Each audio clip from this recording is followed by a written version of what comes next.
My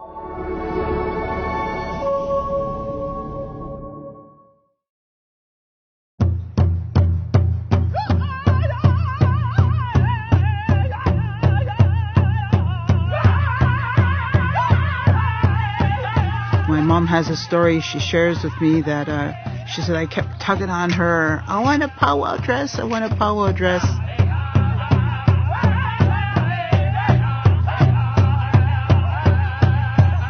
I grew up to be a singer. And later on I started dancing. But I grew up with the Pow Wow.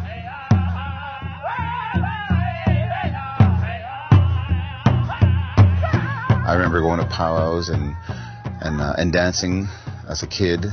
And then as I got into my older teen years, I got really interested in the drum and singing.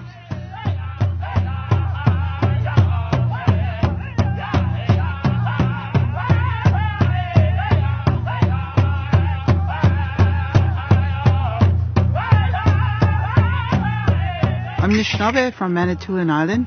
My home reserve is Wikwemikong. When I was a teenager, I would go home to my reserve and see the dancing. Well, first, before I would see the dancing, we'd get into the parking lot and I could hear the drums. Just right away, it would engulf me. It would just take me.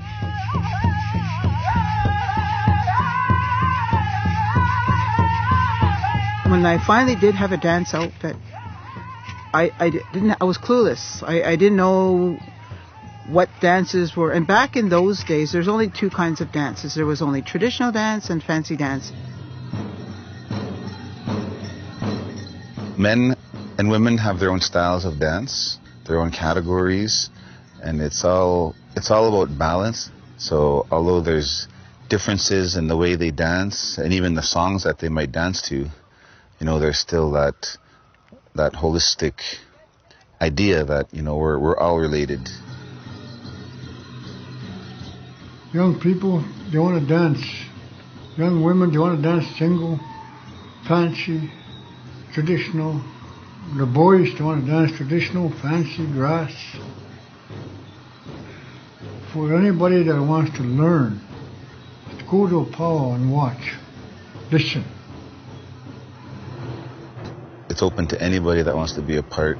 So it doesn't matter if you grew up around ceremonies or powwows. There's always lots of room in that circle. And we see people coming all the time. And it's beautiful to see that because powwows bring people together to celebrate life.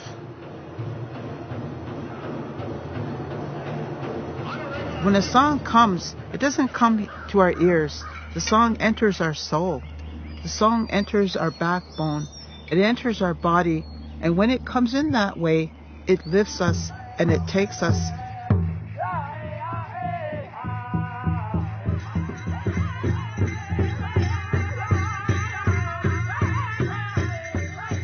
That's how powerful that drum spirit is. It makes you move, makes you feel good.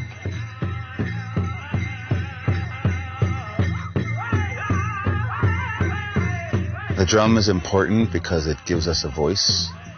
It ties us into our ancestors who used to live this way before us, and it also connects us to our descendants that are yet to come. The prophecy, the old man told me one time, that big drum is going to make it's going to make its full circle in this continent. Now we have singers in BC. We started on the prairies.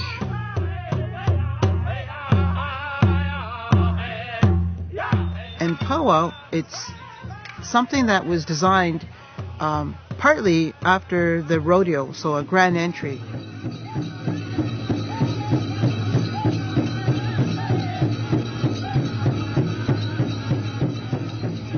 Everybody has its own way of interpreting powwow. The way the ancestors told us, my elders, I heard them talk, that the powwow was a very special blessing from the Creator through a vision. It wasn't created by man. It was through a vision. Showed them the way that way of life.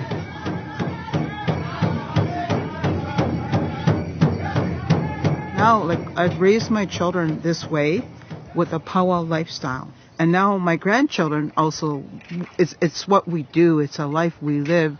And so, you know, one's beading, one's sewing, one's designing, one's creating. My daughter last evening did a Pow Wow fitness class at home under reserve, and my sister is a teacher, and she does these sewing classes and teaching women in the community how to sew and put outfits together.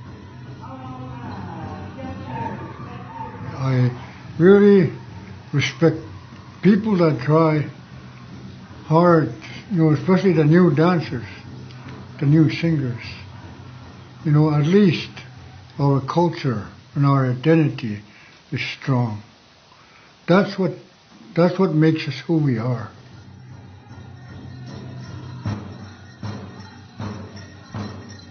My old grandfather, he told my dad one time, he told him, your son needs to be educated, but you can't tell him nothing. You got to show him. You got to walk, and he'll follow. You'll show him the way.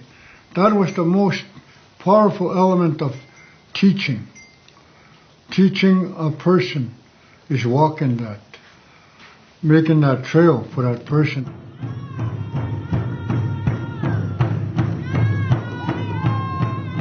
If you want to be a singer, you can approach a singer that's been singing for a lot of time, that's put in the time around the drum, and approach that singer with tobacco and let them know that, you know, you want to learn about the drum and about singing. And it's a big responsibility to be a singer, but it's also a very fulfilling one, very gratifying. It would be good to find a dancer that has been dancing for many years and approach him or her and ask maybe if they can give you any direction or ideas on how to go about making your own outfit, your own regalia. And then as time goes on, you will become better and better as a dancer, and at some point you'll be initiated into the Pow Wow circle. The essence of what started this was about permission to be us. And what is us? I can tell you what I am as a Anishinaabe as Karen Fezaniganagwene from Manitoulin Island, but it's not the same story as my other dancer friend here or my other friend. Each of us bring our stories to this dance arena, why we dance.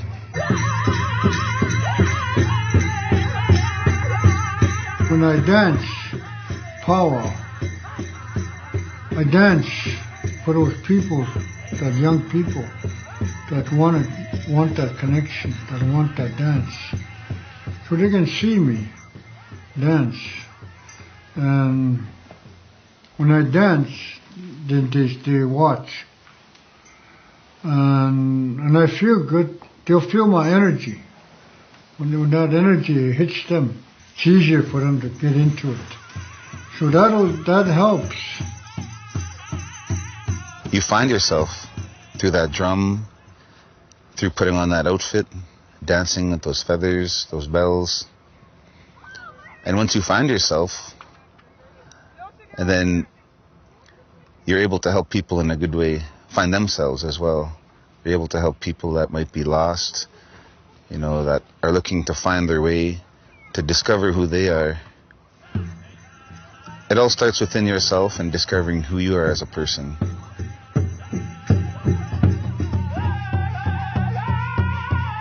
When I started dancing, it was a time that gave me permission to be me. Because all other times I had to be trying to be like a white person, learning English and being studious. So I credit Pow Wow life with giving me a beautiful, rich life. As a child and as a teenager, Pow Wow was about permission to be me.